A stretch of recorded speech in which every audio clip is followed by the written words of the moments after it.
আসসালামু আলাইকুম গাইজ আজি আছে মোৰ বেজি সেকেন্ডটো বেজি যোনটো সাব সেন্টাৰত লবগৈ লাগে আৰু এফালে ভাইটি আহিছিলে নিবৰ কাৰণে এফালে হাজবেণ্ড মই আৰু মাই গৈ আছো বেজিলৈ আকৌ ঘূৰি আহিম বাৰু তো বেজি লবলৈ যাওঁতে খুব ভাল লাগে ধুনীয়াকৈ যাওঁ কিন্তু বেজি লোৱাৰ পিছত যে ইমান বেছি বিষ হয় নহয় আৰু লগতে পাঁচ লৈ লৈছো কাৰণ পটককেনে মোৰ বমি আহি যাব পাৰে সেইটো কাৰণে পাঁচ ৰাখোৱে লগত পাঁচ আৰু আমলা আৰু এফালে চাওক মোক নানিয়ে চৌকাৰ পৰা এনেকৈ কালা টিকা দি পঠিয়াইছে যিহেতু বৰ বেছি মুখ লাগি থাকে আৰু এয়া আহি পাই গ'লো মই সাব চেণ্টাৰ ইয়াতে মোক আজি চুগাৰ আৰু হিমোগ্লোবিন টেষ্টটো কৰিব মই সেইটো গমেই পোৱা নাছিলোঁ আহিহে গম পাইছোঁ আৰু এয়া অকণি ল'ৰা ছোৱালীবোৰ বেজি দিলে যে ইমান বেয়া লাগে কান্দে এইফালে আমাৰ ৱাহিদা খুৰী আৰু এয়া এতিয়া মোক চুগাৰ আৰু হিমোগ্লোবিনটো টেষ্ট কৰিব চুগাৰটো বাৰু মোৰ ঠিকে আছে কিন্তু হিমোগ্লোবিনটো অলপ ল' আছে আৰু চুগাৰটো মানে বৰ্ডাৰ লাইনতে আছে আৰু তো সেইটো কাৰণে অকণ মিঠা চিঠা কম খাব লাগিব কিন্তু মিঠা মই খায়ে আছোঁ বাৰু উপায় নাই অলপ কমাব লাগিব বাৰু যি কি নহওক এইবোৰ টেষ্ট কৰা হৈ গ'ল এইটো হাতত প্ৰথমে মাৰোতে বেজিটো দুখ পোৱা নাছিলোঁ পিছত ইমানেই চেকচেকাইছে নহয় সেইখন হাততে এফালে তেজো লোৱা হৈছে আৰু লগতে বেজিও দিয়া হৈছে অৱস্থা বেয়া হাই গাইজ বেজি লৈ বুলি আহি গ'লোঁ হিমোগ্লোবিন টেষ্ট কৰিলে চুগাৰ টেষ্ট কৰিলে হিমোগ্লোবিনটো বহুত ল' আছে আৰু চুগাৰটো বাৰু ঠিকে আছে এতিয়া আমাৰ ঘৰত চাহ খাবলৈ লৈছোঁ চাহ অকণমান খাই লওঁ তাৰপিছত ক'ত গ'ল পোৱালিটো মা আকৌ ওচৰত মায়ে চাহ খাবা হা মায়ে চাহ অহাই নাই মোৰ ৰঙা চাহটো আগে দিছে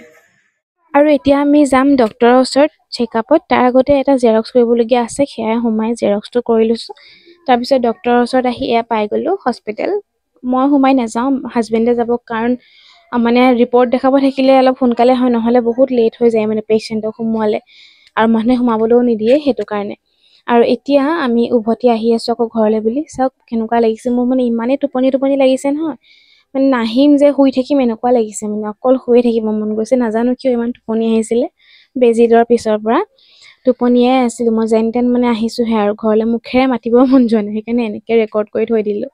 আৰু এয়া নেক্সট ডে হ'ল আমি ৰাতিপুৱা চাহকাপ খাবলৈ লৈছোঁ ৰাতিপুৱা মানে একেবাৰে সোনকালে নহয় জলপান খোৱাৰ পিছৰ চাহকাপ হেল্ল' এভৰিৱান কালি ইমানেই বেছি ভাগৰ লাগিলে আৰু টোপনি আহিলে নহয় মই ঘৰলৈ যেতিয়া আহিলোঁ আহি একদম মানে নানী ঘৰত আহিয়ে শুই যে দিছোঁ ৰাতি ভাত খাবলৈ মাহীয়ে জগাইছে ভাতকেইটা খাই দৰৱ খাইছোঁ তাৰপিছত আকৌ শুই দিছোঁ এতিয়াও মোৰ ঢেৰেং পেলেং লাগিয়ে আছে হাতখন অকণমান বিষ এটা আছে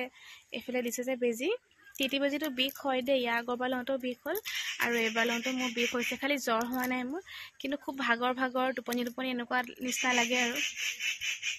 কথাটো কওঁতে চৰাইজনী চিঞৰিব পাৰিছে আৰু এইফালে এতিয়া মই বহি আছোঁ আগফালে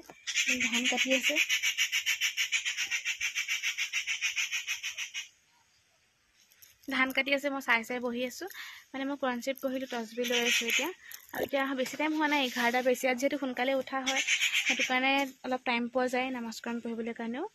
এতিয়া অলপমান তছবি লওঁ তাৰপিছত আৰু জোহৰ টাইম হ'লে নামাজটো পঢ়ি দিম বাৰু তো কালিৰ পৰা ব্লগটো কণ্টিনিউ কৰি চাই থাকিব দেই তাৰপিছত আমি খালোঁ টেঙা যে মই ডেইলি খাই আছোঁ মানে ঘৰত থাকোঁতেও আৰু ইয়াত অহাৰ পিছতো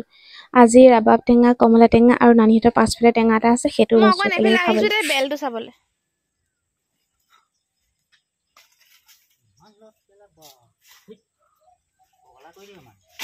কি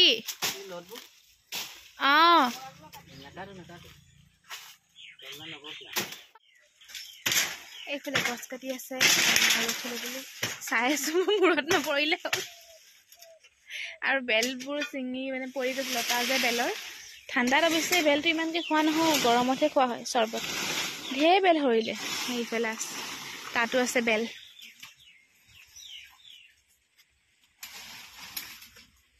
মই ইয়াত কেইবাটাও বেল আছে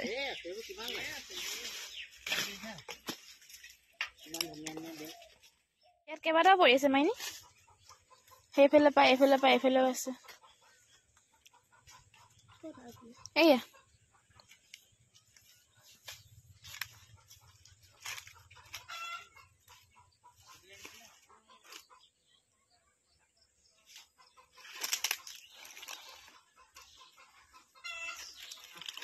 হাতত জুইছে জানো চব ইয়াত গোটাই দিছোঁ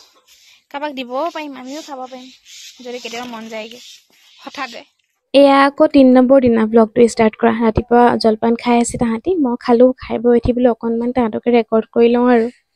হেল্ল' এভৰিৱান, ব্লগটো কণ্টিনিউ কৰি থৈছোঁ হয়, বাট মই একো ৰেকৰ্ডে কৰিব পৰা নাই। থাকিয়ে গৈছে, তেনেকৈ একো বিশেষ কৰা নাই। গধূলিৰ পৰা ঠাণ্ডা লাগে কাৰণে মই ব্লেংকেটতে সোমাই থাকোঁ। আৰু দিনটো মই তেনেকৈ কাম বন তেনেকৈ একো দেখাবলগীয়াকৈ কৰাই নাই। আৰু একেখিনিকেনো কিমান দেখাম, আপোনালোকেতো বৰে হৈ যাব বুলি। কিবা দেখাবলগীয়া হ'লে দেখালে ভাল লাগে আৰু। তো এইটো ব্লগ মই অকণমানি এটা ব্লগ আৰু যাব আপোনালোকৰ ওচৰলৈ। কেনেকুৱা পাই নাজানো চাই। আৰু আজি শুক্ৰবাৰ যিহেতুকে সোনকালে গা পা ধুই আজৰি হ'লোঁ। আৰফিত মাইনী নাই, চব স্কুল গ'ল। এতিয়া আমি ঘৰত মই মাহী আছোঁ, ভাইটিও আছে, সি যাব নামাজ পঢ়িব যাব, তাৰপিছত ঘৰলৈ যাব আৰু। বাকী ব্লগটো শেষ কৰি দিওঁ বুলি ভাবিছোঁ, কাৰণ একো দেখুৱাই নাই যেতিয়া, শেষে কৰি দিয়াই ভাল আছে। যদি আপোনালোকে চাই ভাল পালে তেনেহ'লে please like, comment, share, subscribe কৰিব, লগতে ফেচবুক পেজটো ফ'ল' কৰি দিব। আৰু মই ব্লগ বনাম বাৰু, নবনোৱা নহয়। ডেইলি ব্লগ বুলি ক'লেতো 2 মিনিট 3 মিনিটে হয়গৈ। তো 2-3 দিনৰ পিছত মিলাই হ'লেও দিবলৈ চেষ্টা কৰিম। তো আজিলৈ আহিছোঁ, বাই।